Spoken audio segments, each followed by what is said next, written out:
Today we will talk about how to combine different arpeggio shapes all across the fretboard.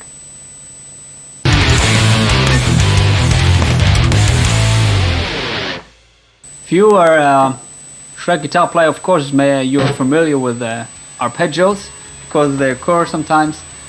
And arpeggio is basically something which is consisting of the root note, the third and the fifth, and some additional notes sometimes. But they're played typically with sweep picking, for example, something like that. And there are different shapes of a chord, as you may know. You have this like the A minor shape, where you can play arpeggios, and you have the D minor shape, play arpeggios, or of course all the major shapes. And usually an arpeggio is played over some strings, 2 strings, 3 strings, 4 strings, 5 strings, 6 strings, whatever. But if you're playing just these arpeggios,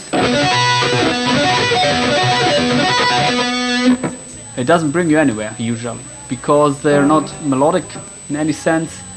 And usually what you want to play when you're playing a solo or something, or you want to impress girls, is a nice melody.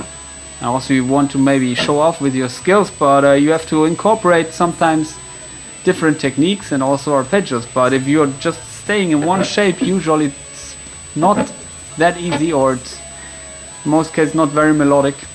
So what people are doing is they're combining arpeggios with melodies, and also you can use arpeggios to come from one note maybe to another. So of course you may know that you can also play kind of runs like to get from this note to this, maybe. But you can also use arpeggios. But for that case, you have to combine different shapes of arpeggios. And of course, if you're playing the arpeggios over the right chords, then it's even more nicer. But also, if you are just staying in one chord, you can combine different shapes of the arpeggio to get from here to here. So, for example, if we are in the key of F major, you can start here from the F root note, and then play maybe something like that. That is not a usual arpeggio, but it's something with some it's something around this F major shape, but with some additional notes.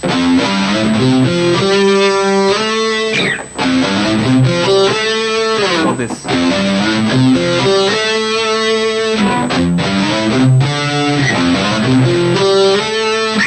You're adding the 9th, the G, and then you're coming from here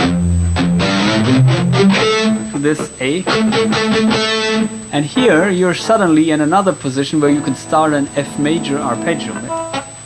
It's this one.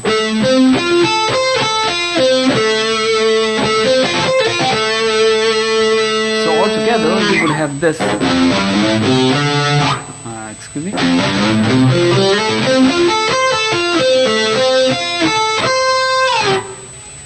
And then you see we're coming from here, just using combining the two arpeggio shapes. And what people are doing also very often is they're changing, or they're using not only the major shape. In this case, they are sometimes switching to the parallel minor shape, which is D minor in this case, because we're in the key of F major. D minor is a scale with the same notes, but just starting from the D, so the parallel minor scale. And you can also play these D minor shapes over an F chord. They will always fit. So if you are in this position, then maybe you can play the D minor.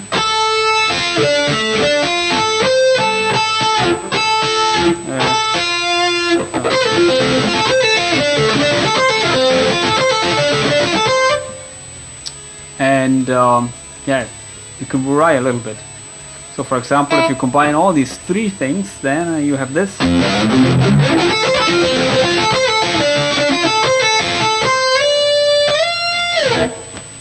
At the end I played the D, and then ended at the F.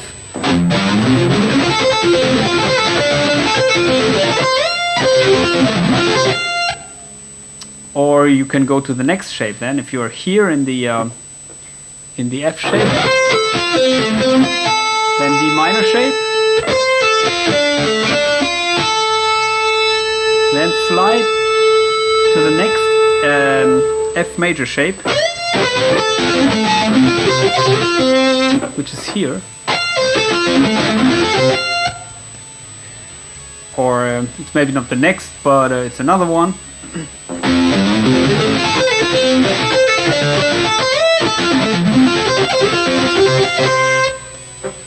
Then you're already here. So you're coming from here. And these things, they're played with sweep pickings, as I said, so you can play them very fast.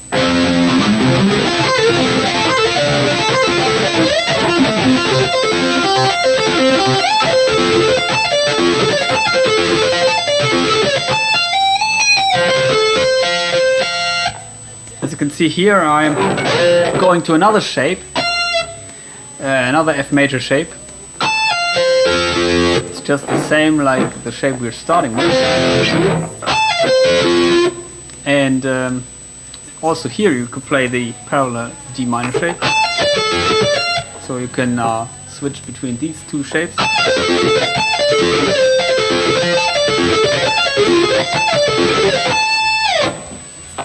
And also you can incorporate some of the major 7 shapes.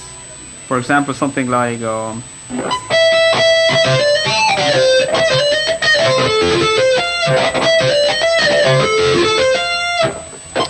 here, this is the major 7, the E note over an F chord. And also here I'm incorporating the 7th. So yeah, these shapes are a little bit more difficult maybe. But I'd recommend to start with the usual shapes, just the plain chord shapes, and combine them.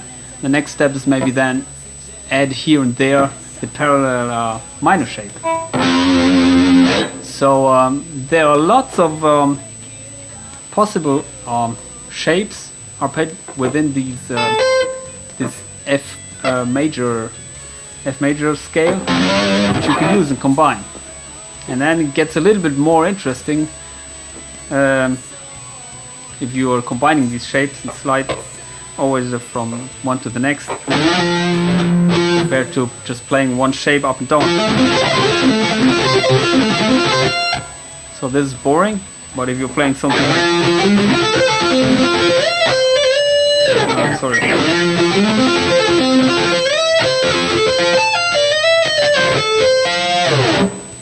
That is maybe more or less a melody part which you can incorporate in a solo.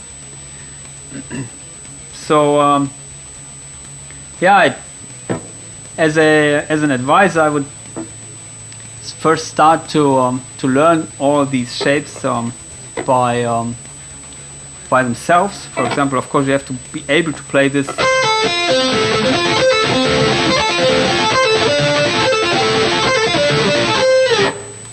on its own, and then combine it with the next shape. So maybe play this one time.